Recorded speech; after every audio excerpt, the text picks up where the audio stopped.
આ છોકરા છોકરીઓ જોવા જાય, એકબીજા વાતો કરે, મળે.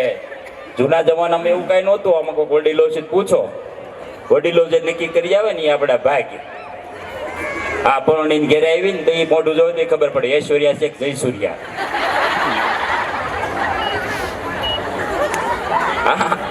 એમાં એક કાકાને એ જમાનામાં લગ્ન થયેલા, અને ત્યારે જે આજે આપણે સૌ જમાવટ લઈએ છીએ ને, જે મેરેજ બોક્સ ને આન તેન, ત્યારે એવું કઈ નહોતું. વાણિયાની દુકાન હતી, બહુ તો નાગરેવેલનું પાન લાવતા. એ કાકા વાણિયાની દુકાને ગયા, નાગરેવેલના 2 પાન બંધાવ્યા. એક પાન કાકાએ ખાધું, એક પાન કાકા ઘેરે લઈને આવ્યા. ઘેરે જઈને કાકીને ઘૂમટો ઉચકાડ્યો, બીજું પાન કાકા ખાઈ ગયા. એટલે ખરેખર આજ મારો પરિવાર મળ્યો છે આનંદ સાથે સાથે. 2 વાત મારે એ કરવી છે.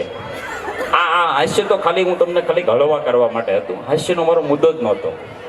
જોકે હું હાસ્ય કલાકાર છું ને, મારે બેન ઋતુએ પણ મને ફરિયાદ કરી એ કૌશિકભાઈએ ઝલકનું કે જાહેરાત કરી, કાર્યક્રમ કરે છે એંગ્રીનના, મારી ન કરી, તારી હું કરી દઈ. એટલે આ 2 દીકરીઓને માટે પણ જોરદાર તાળીઓ. આવી દીકરીઓ સરસ મજાનો આ બોલવું છે ને, માતાજી બહુ હેલું નથી હો. સ્ટેજ ઉપર આવીને બોલવામાં જ કોઈ તેવડ્યો છે, કાદ આવી જવા લકડી. બહુ અઘરી વાત છે આ. અને આવો સરસ કાર્યક્રમ હેન્ડલ કર્યો. આ પરિવારની દીકરી માટે ગૌરવ હોવું જોઈએ આપણને. પણ આજનો મારો મુખ્ય હેતુ એ છે કે દીકરી હોય કે દીકરો હોય, આપ જો કોઈની દીકરી સાસરે જાય ને તો સૌથી વધારે માં રોતી હોય છે, પણ સૌથી વધારે દુઃખી થતું કોઈ પાત્ર હોય ને તો એ બાપ છે. કોઈને બતાવી નથી શકતો કે મારી દીકરી સાસરે જાય છે, અને રડી પડે ને તો ઠપકો કુટુંબ એને આવેલા, તું નથી સમજતો. માને કોઈ નો કે તું નથી સમજતી, એ તો ભાઈ બાઈ છે બસારી, રોવે એમ કે.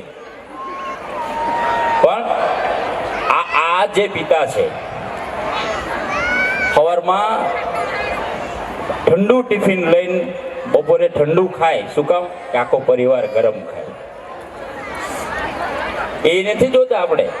આખા પરિવારની જે લાગણી હોય છે, દીકરા દીકરીના સારા કપડાં લઈ દે, બૂટ શૂઝ સારા લઈ દે, પછી વધે ને તો ઈ લે.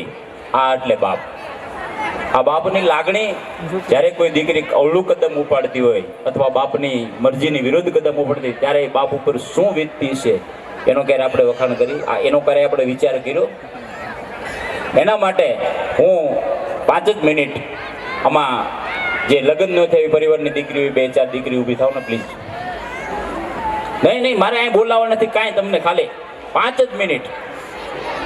મેરેજ ન થાય પરિવારની દીકરી, બેન ઋતુ તું આવી જા. આપણે અહીંયા હજી 2-4 દીકરી મને આપો પ્લીઝ.